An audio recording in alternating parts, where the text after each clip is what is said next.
Just shoveled here in front of my door. Wasn't gonna plow the driveway, but I guess it's deeper than I think, so let's plow.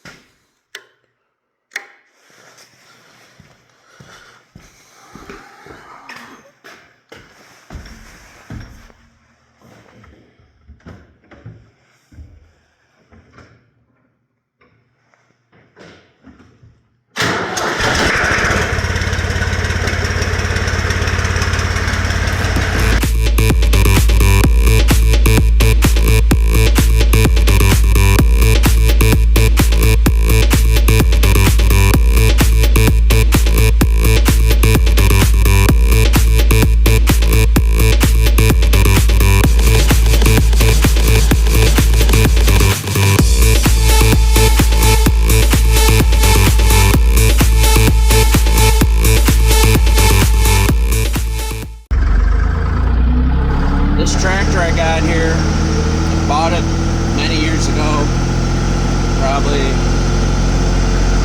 I bet I've had it 10 years. This is a 2000 New Holland. It's the only year the New Holland name was on a skip loader of this model.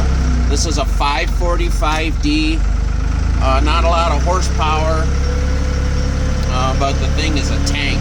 It's heavier than ever. I got a huge, see if I can see it, my big weight bracket back there. I don't know if that was a good view or not. But I got farm tractor tires on it as opposed to industrial tires. The hydraulics of this tractor will lift more than it weighs, so you kind of got to be careful. You're liable to tip this thing over. When you're in the tire business, I needed something.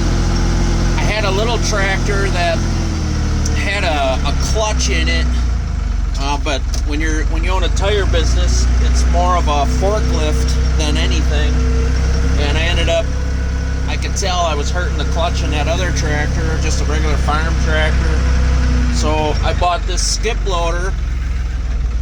I bought it out of state. I just bought it based on pictures from a New Holland dealer out in Michigan or something like that.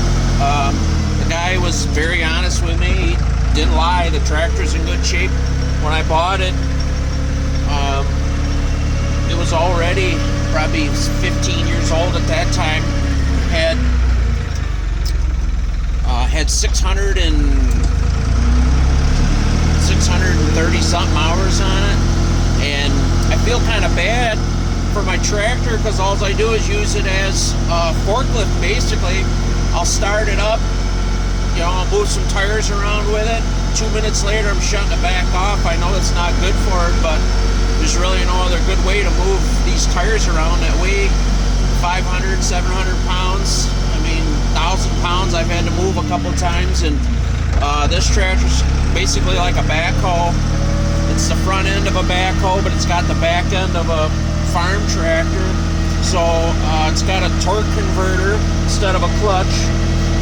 So you literally just, foot throttle on the right, the brake pedals are on the left, and it's just got a gear transmission in it. And honestly, I couldn't be happier with this thing. It's I don't ever see me getting rid of it. We have a couple of these, but this particular one has a cab on it.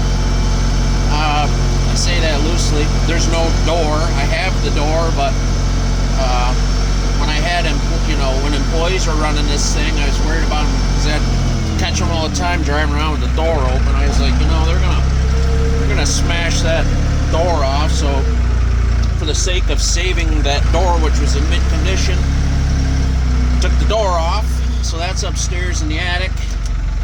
So when it gets cold out, it does kind of crummy plowing snow. I really ought to just put it back on because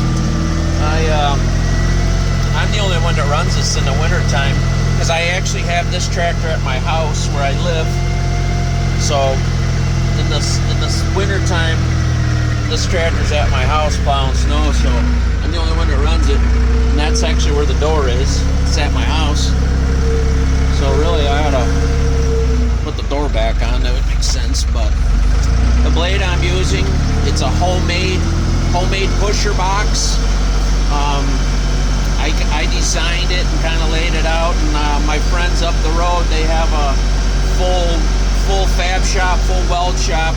I'm sure I'll do some videos of me doing some welding and fab. I actually enjoy doing that a lot, but never thought I would make a living at it. So tires are what I know, so that's what I stick with. But anyway, that pusher box, 10 feet wide. It's got skis on the end. The sides are about 2 feet deep or so. It's homemade. It's on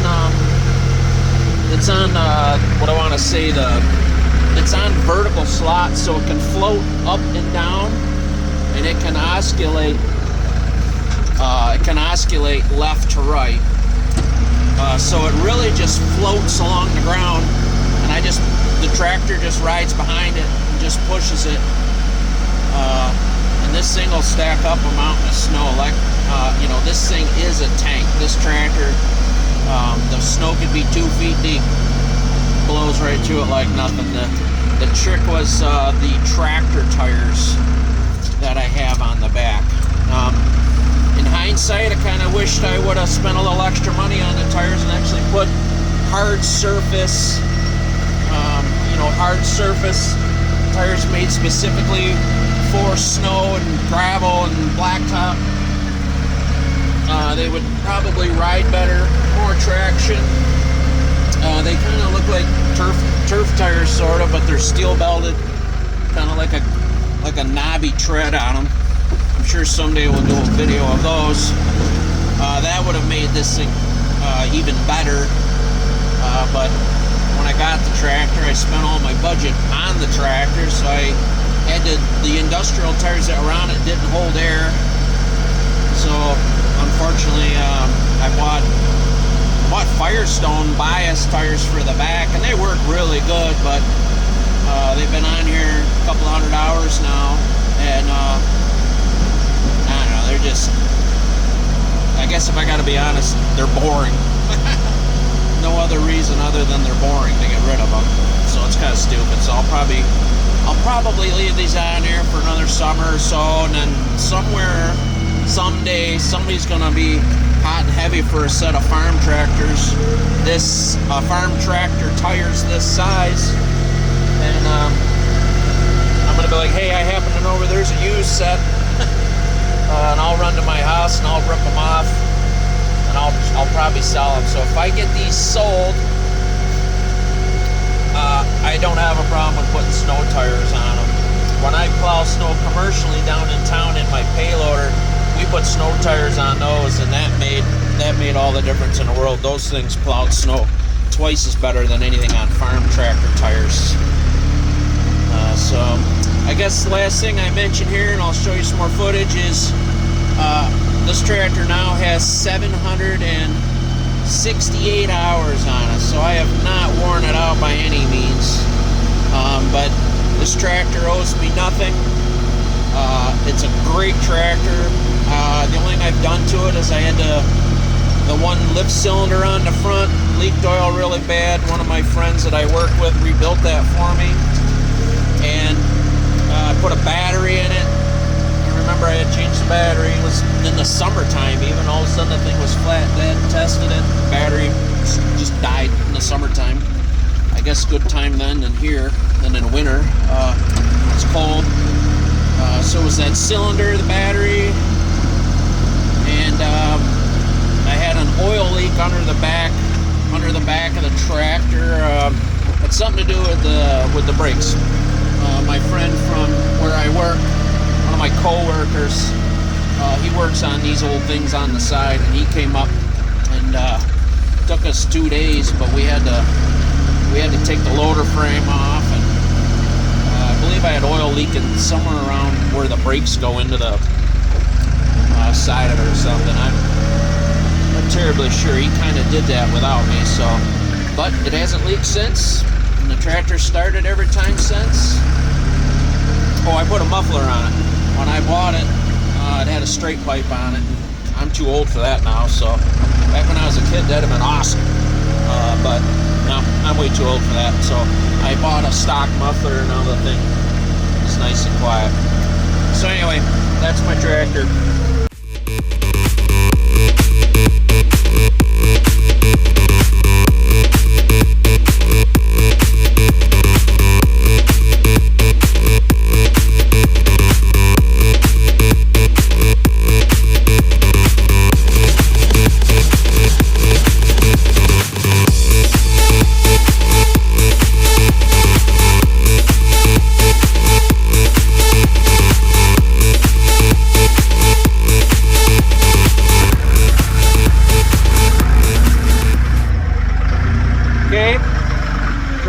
a lot better. My wife will be happy that I did that. This thing back inside. As with most equipment, pretty sure this tractor would start even if it's freezing cold. This has got a block heater. I think there's gold plugs. I don't know if I've ever actually used them. Yeah, there's a block heater in there. Never used it. Probably don't work. But nonetheless, driveway's plowed. So 545D. This is a skip loader. Tires are loaded. They're loaded very full. Hang on. Let me shut the door. I'm going to freeze to death here.